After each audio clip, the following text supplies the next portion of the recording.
my dad was speaking with one of his coworkers, and he mentioned that he was a blood donor with the Cascade Regional Blood Services, and that he was O negative, and he donated baby blood.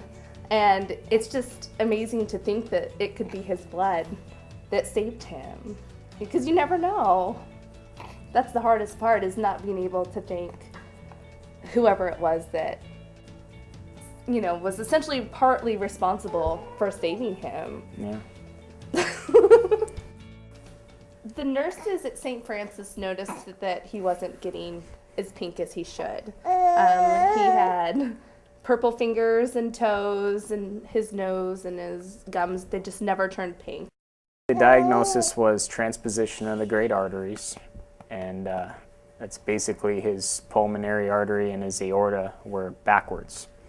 So the blood that is supposed to get oxygen from the lungs and go to the body was only going out of the lungs and right back into the lungs. So he wasn't getting any oxygen to his body. So the only treatment for that was heart surgery.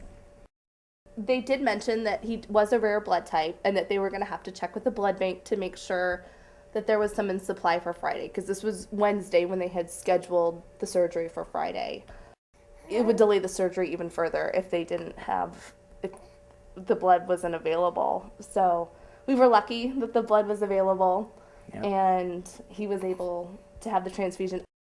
I mean, it saved our son's life. Yeah, it's such a selfless gift, and it's not, I mean, it's hard to think of it as a donation, because you don't really see it that way when you see what it turns into.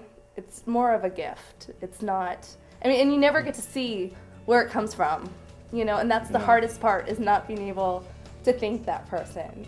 But it all works out. Blood donors saved Blake's life.